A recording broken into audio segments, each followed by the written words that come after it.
Two police officers believed they had caught an easy target, unaware that the man they had stopped actually ran the entire department. The quiet evening was interrupted by the crunch of tires on gravel as Julian Coleman, a 48-year-old man known for his calm demeanor and long-standing reputation for leadership, turned onto Sycamore Avenue. He was returning home after a long yet rewarding day spent meeting community leaders in Charlotte, North Carolina. His car, a modest, unassuming black sedan, blended effortlessly into the suburban streets, and his mind wandered to the thought of his wife's famous pot roast waiting for him at home. Suddenly, blue and red lights began flashing in his rearview mirror, slicing through the darkness like a shrill alarm. Julian's grip tightened on the steering wheel for a brief moment. He glanced down at his speedometer. It read 29, then 35. No traffic violations had been committed, and his taillights were intact.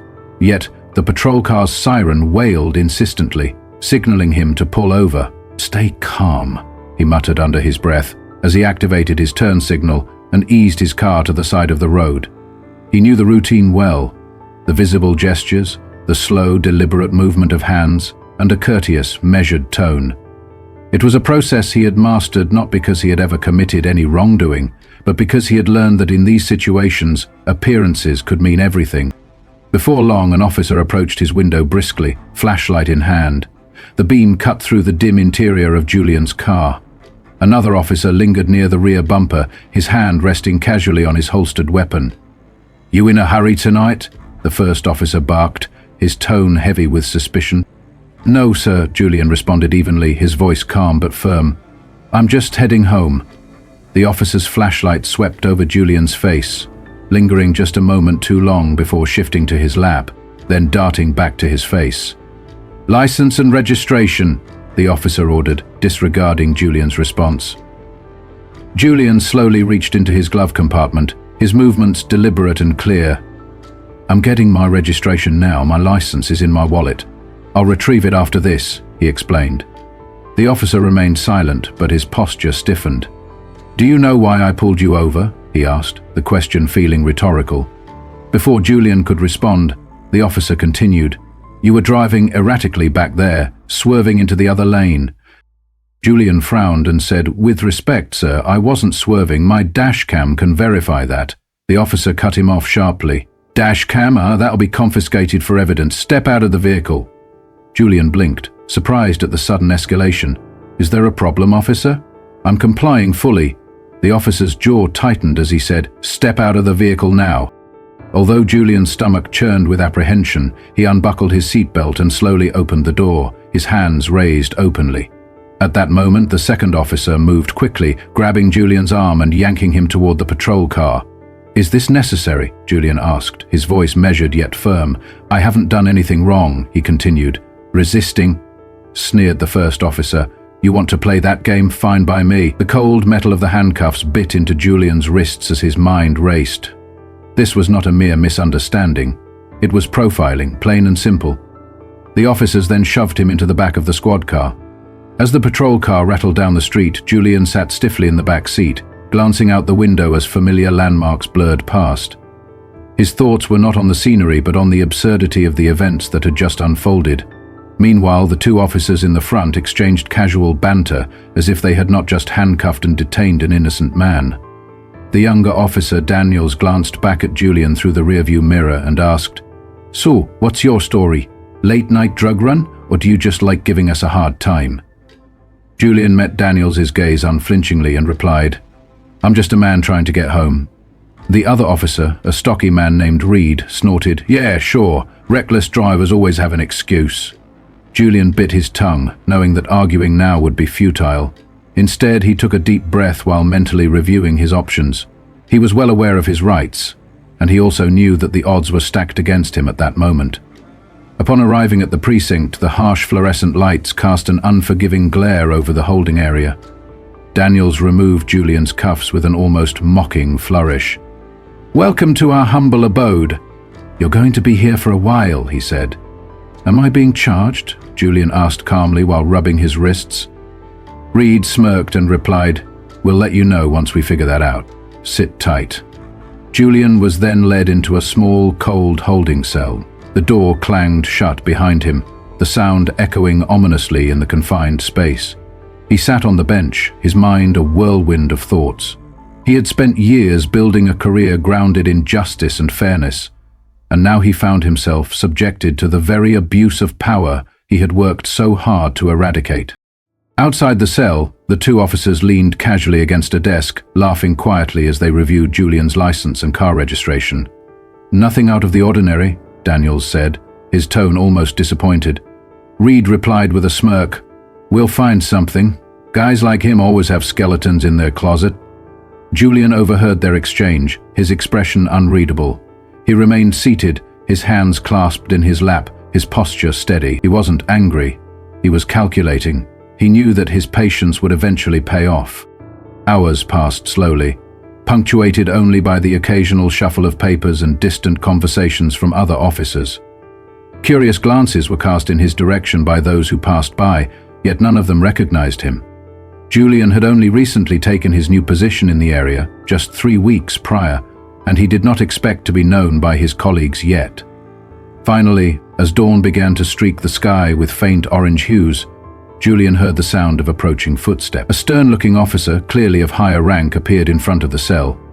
Her badge read Lieutenant Morgan, and she carried an air of authority and professionalism that immediately set her apart from the other two officers. She frowned as she glanced at Julian, then at the paperwork in her hand.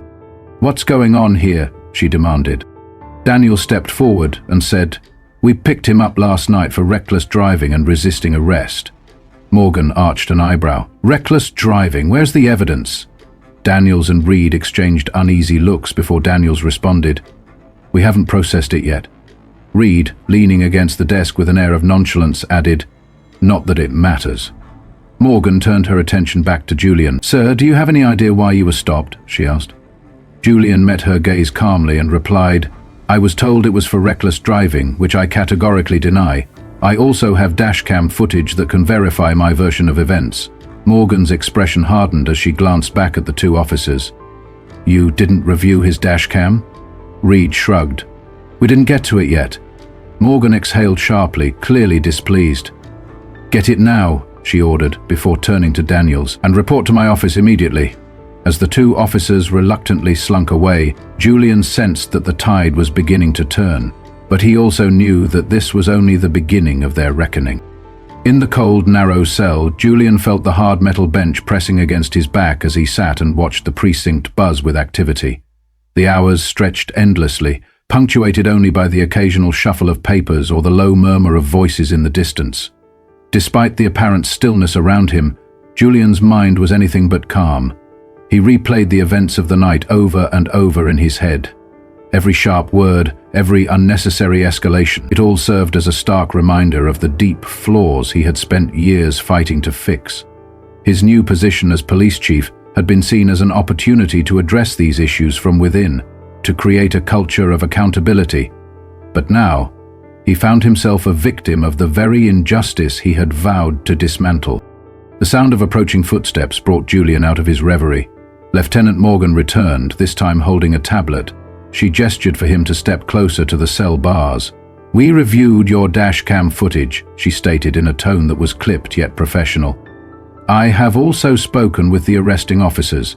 Let me be clear, this should never have happened. The footage contradicts their report entirely." Julian raised an eyebrow, not surprised but waiting for her to continue. "I will be releasing you immediately," she added, "but I would like to discuss next steps with you privately." Moments later, Julian was out of the cell and seated across from Morgan in her sparse office. The room was stark. There was only a dead desk, a couple of chairs, and a small file cabinet. No frills, no distractions, just business. "I'm going to file a report against Daniels and Reed," Morgan began, folding her hands on the desk. "But there's something I need to ask," she hesitated, clearly weighing her words. "Who are you really? You're far too composed for someone who has just spent the night in a holding cell over nothing." Julian leaned back slightly, giving her a small, measured smile. "I appreciate your diligence, Lieutenant, but let's just say I've been in situations like this before. I've learned to stay calm," he replied. Morgan studied him for a moment before nodding. "Fair enough, but I have a feeling that this isn't the last we'll hear of this situation." As Julian left the precinct, the early morning sun warmed his face even though the weight of the previous night still rested heavily on his shoulders. Instead of heading straight home, he drove directly to his office. He parked in his reserved space and walked through the doors of the police headquarters, the very institution he now oversaw. His assistant, Anita, looked up from her desk, startled by his unexpected early arrival. "Chief Coleman, you're here early," she said.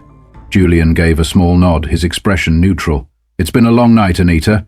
Could you please prepare a briefing room for me? I need to address the department this afternoon."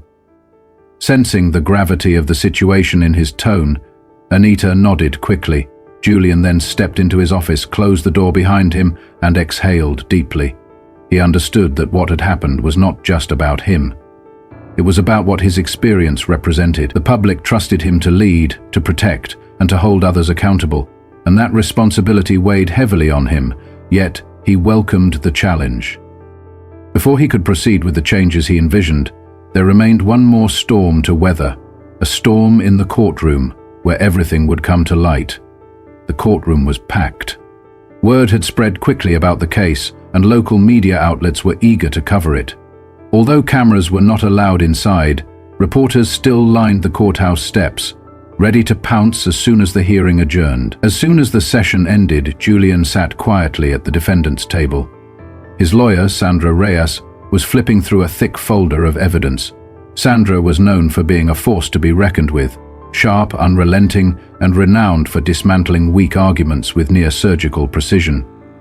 Across the room, officers Daniels and Reed sat alongside their department-appointed attorney. Daniels looked nervous, his foot tapping uncontrollably, while Reed tried to maintain an air of nonchalance, leaning back in his chair with a smug expression. The judge, a no-nonsense old man with a reputation for being stern, entered the room and called the session to order. "We are here today to address the charges brought against Mr. Julian Coleman. Prosecution, you may proceed." The prosecutor, a young and somewhat hesitant lawyer, rose and began outlining the case as it had been initially reported on the night in question. According to the report, the defendant was observed driving recklessly, swerving into another lane, after being stopped by officers Daniels and Reed. It was further stated that he became uncooperative and resisted arrest. Sandra barely suppressed a smile as she leaned over to Julian and whispered, "They're walking right into it." When it was her turn to speak, Sandra stood confidently. Her voice commanded the room as she said, "Your Honor, the charges against my client are not only baseless, they are also a direct result of racial profiling and abuse of power. To prove this, I would like to present video evidence that directly contradicts the officer's statements." The judge nodded, allowing her to proceed. Sandra then gestured to the bailiff, who dimmed the lights and began playing the dashcam footage. The room fell silent as the video showed Julian driving steadily in his lane, the speedometer reading a constant 29 miles per hour, while the officer's patrol car could be seen in the rearview mirror turning on its lights without any apparent cause. Next came the body cam footage. The courtroom watched intently as the video revealed the officers approaching Julian's car, their aggressive tone evident from the very first action. The footage captured Daniels muttering under his breath, "Another one of them causing trouble," followed by Reed chuckling and replying, "Figures!" Gasps rippled through the audience as the judge's brow furrowed deeply at the sight of the officer's behavior. Sandra paused the video and addressed the court. "This is the professionalism displayed by officers Daniels and Reed. Now, let's fast forward to the arrest itself." The footage continued, showing Julian calmly complying with every order, his movements methodical as he retrieved his registration and license. The stark contrast between his composed demeanor and the officer's hostility was undeniable. By the time the video finished, the courtroom was thick with tension. Sandra then turned to the jury and stated, "This is not just an abuse of power, it is a direct violation of my client's rights, rooted in bias and prejudice." The prosecutor, visibly flustered, attempted to interject, arguing that the officers had probable cause. Sandra cut him off sharply. Probable cause based on what? Driving safely and following instructions? Or perhaps because of the color of his skin? The judge banged his gavel lightly, calling for order. "Let's keep this focused," he said. Sandra's voice softened, yet her words remained powerful. "Your Honor, before we proceed any further, my client has something he would like to share with the court." Julian adjusted his tie and scanned the room, making deliberate eye contact with the officers before addressing the judge. "My name is Julian Coleman," he began, his voice calm yet resolute. "I am the chief of police for this city. I was appointed 3 weeks ago to lead this department and address the very issues you have witnessed today. I chose not to disclose my position earlier because I wanted the truth to emerge organically without any bias or interference. And now it has." At this moment, murmurs erupted throughout the courtroom. Officer Daniels's face turned pale, while Reed's smug expression evaporated in an instant. The judge banged his gavel repeatedly, demanding silence as Julian continued. "This isn't just about me," he declared. "It is about a system that allows officers like Daniels and Reed to operate without accountability. That ends now." His words hung in the air like a thunderclap, reverberating far beyond the courtroom walls. Daniels and Reed sat frozen, their expressions a mixture of shock and fear. After a brief recess, during which everyone had time to absorb what had just transpired, the tone of the courtroom shifted completely. The prosecution offered no further arguments, and the judge promptly dismissed the charges against Julian. However, that dismissal was only the beginning. As Julian stepped outside the courthouse, reporters swarmed him, cameras flashed and microphones were thrust forward. "Chief Coleman, do you have a statement about the case?" one called out. Julian raised his hand, signaling for silence. The crowd stilled, eager for his response. "This case isn't just about me," he began, his voice steady and resolute. "It's about accountability. It's about ensuring that every person, regardless of who they are, is treated with the respect and dignity they deserve. As your police chief, I am committed to creating a department that values integrity and fairness. And as a citizen, I will continue to fight for justice." The media frenzy continued, but Julian did not linger. He had more pressing matters to address. The fallout from the case was swift. Officers Daniels and Reed were immediately suspended pending an internal investigation, and public outrage grew as the video footage was released to the press. Protests erupted and calls for reform grew louder. Community leaders rallied together, demanding greater transparency and improved training for officers within the department. In this turbulent climate, Julian's leadership took on a new significance. He called an emergency meeting, gathering the officers at the precinct. Standing at the front of the room, he addressed them with unwavering conviction. "What happened to me last night wasn't an isolated incident," he said, scanning the room with a piercing gaze. "It is a symptom of a larger problem, and as long as I am chief, I will not tolerate behavior that strays from our mission. We are here to serve and protect, not to harass and intimidate. If you cannot uphold these values, then this is not the place for you." His words were delivered with such force that a heavy silence fell over the room, leaving no room for doubt about his intentions. Over the following weeks, Julian implemented sweeping changes within the department. Mandatory bias training was introduced, stricter oversight was enforced, and an anonymous reporting system for officer misconduct was established. These measures were only the beginning, but the community soon began to notice a shift. Although trust was not rebuilt overnight, the citizens saw a renewed commitment to accountability and transparency. Months later, Julian found himself sitting on a panel at a town hall meeting, listening intently as a young man stood up to speak. "Chief Coleman," the young man began hesitantly, his voice cracking slightly, "what happened to you? It could have been me. It could have been any one of us. Thank you for standing up, not just for yourself, but for all of us." Julian nodded, his heart heavy yet filled with resolve. "Change doesn't happen overnight," he replied quietly, "but together we can build a system that truly serves everyone." As the town hall meeting drew to a close, Julian lingered for a moment, watching as people filed out with renewed hope. He knew that the fight was far from over, but he was ready for it. The responsibility rested not only on him as a police chief, but also on every member of the community. It was now up to all of us, the viewers, the citizens, to keep the fight for justice alive. If we see injustice, we must speak up. If we want change, we must demand it. Together we have the power to create a world where accountability is not just a promise, but a reality. That evening, as Julian sat in his office reflecting on the turbulent events of the past days, he realized that every moment, every encounter with bias, every instance of abuse was a call to action. The dashcam footage, the courtroom revelations, and the subsequent public outcry had all come together to signal that the era of unchecked power was drawing to a close. The system, flawed as it was, now faced the challenge of reform from within. Julian's resolve only deepened as he planned the next steps for the department. He intended to forge a new path, one where justice and fairness were not abstract ideals, but the very foundation of daily operations. In the weeks that followed, the internal investigation into the misconduct of officers Daniels and Reed moved forward with urgency. Lieutenant Morgan, having witnessed firsthand the contrast between Julian's composure and the officers' hostility, ensured that the investigation was thorough and impartial. The community watched closely, their faith in the police department slowly being restored by the visible commitment to accountability. Julian attended every meeting, every hearing, determined to see that those who violated the principles of justice were held accountable. During one of the many long days spent in briefings, Julian found himself in a quiet conversation with Lieutenant Morgan. "You know," he remarked, "this isn't just about punishing the wrongdoers.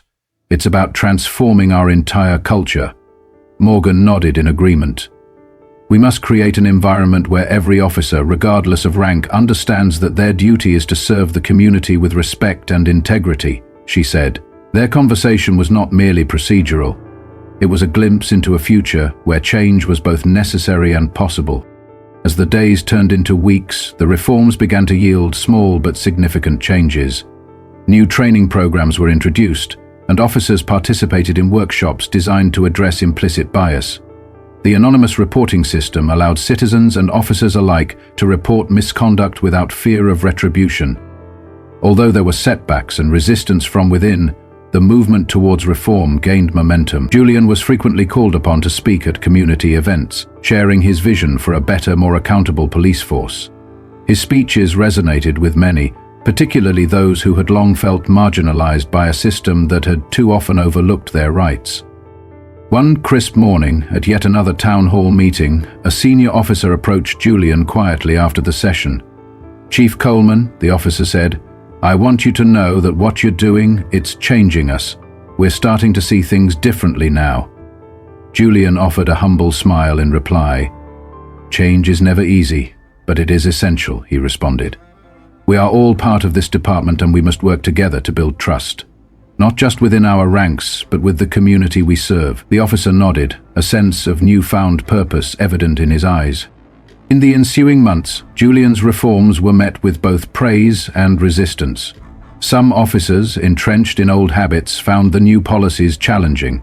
Yet others embraced the change wholeheartedly, understanding that accountability was the cornerstone of public trust. Every morning, as Julian arrived at the headquarters, he was reminded of the responsibility he bore, not only as a leader but as a symbol of hope for a system in desperate need of renewal. Through it all, Julian's steadfast resolve remained unbroken. His personal ordeal, from that fateful night on Sycamore Avenue to the charged atmosphere of the courtroom, had cemented his determination to overhaul the culture of the police force. His journey was not without pain or sacrifice, but it was a necessary step toward a more just and equitable society. As the final days of a challenging year approached, Julian took a moment to reflect on everything that had transpired. Sitting alone in his office after a particularly long day, he looked out at the city skyline, its lights twinkling like promises of a better tomorrow. He thought of the people who had stood by him, the community leaders, the dedicated officers who believed in change, and even those who had once doubted his resolve. In that quiet moment, he realized that the path to true reform was not paved with grand gestures alone, but with the steady, unwavering commitment to doing what was right, day after day. That night, under the soft glow of his desk lamp, Julian drafted plans for the future. His vision extended far beyond disciplinary measures. It was a blueprint for rebuilding trust, fostering dialogue, and ensuring that every member of the community felt safe and respected. He knew that the road ahead would be fraught with obstacles and challenges, but he was prepared to face them head-on, bolstered by the belief that accountability was not just a promise, but a responsibility shared by all. In the months that followed, Julian continued to lead by example. His speeches at community gatherings, his personal interactions with citizens, and even his quiet moments of reflection all served to reinforce the message that change was not only possible, but already underway. The department began to transform, slowly but surely into an institution that truly lived up to the ideals of justice and fairness. And so, as Julian's story unfolded in the public eye, it became a beacon of hope for those who had long suffered under a system of unchecked power. It was a reminder that even in the face of injustice, one man's commitment to accountability could spark a movement, one that would echo far beyond the walls of the precinct and into the very heart of the community. In conclusion, the events of that night on Sycamore Avenue were not isolated incidents of error or misconduct.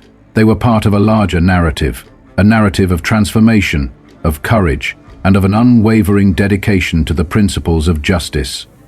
Julian Coleman's experience, though deeply personal, was emblematic of a broader struggle for accountability, one that resonated with every citizen who believed that respect, dignity, and fairness were rights to be fiercely defended. With his reforms and his leadership, Julian was determined to build a future where every person was treated with the care and consideration they deserved. A future where the promise of accountability was not just an ideal, but a living, breathing reality for all. In conclusion, Julian Coleman's journey teaches us that accountability, integrity, and compassion are not only essential virtues, but also the building blocks for a just society. His experience reminds us that even when faced with profound injustice and systemic flaws, steadfast adherence to one's principles can spark meaningful change. This story shows that the courage to stand up against wrongdoing, even when the odds are stacked against you, inspires others to pursue reform and challenge deep-rooted prejudices. The lesson here is clear. Each one of us holds the power to question and transform the systems we encounter. When we act with empathy, persist in our fight for fairness, and hold our leaders accountable, we help build a community where every individual is respected and valued. Julian's example encourages us to look beyond the immediate hardships and to recognize that the struggle for justice is a shared responsibility, a journey that requires collaboration, unwavering resolve, and a commitment to continuous improvement. Ultimately, by uniting our voices and our efforts, we can create a legacy of change that not only rectifies current wrongs, but also prevents future injustices. Let Julian's story serve as a reminder that while the path to transformation may be challenging, the power of integrity and solidarity can transform even the most entrenched systems. Embracing this lesson means ensuring that every action we take contributes to a world where respect, dignity, and fairness are not just ideals, but the everyday reality for all.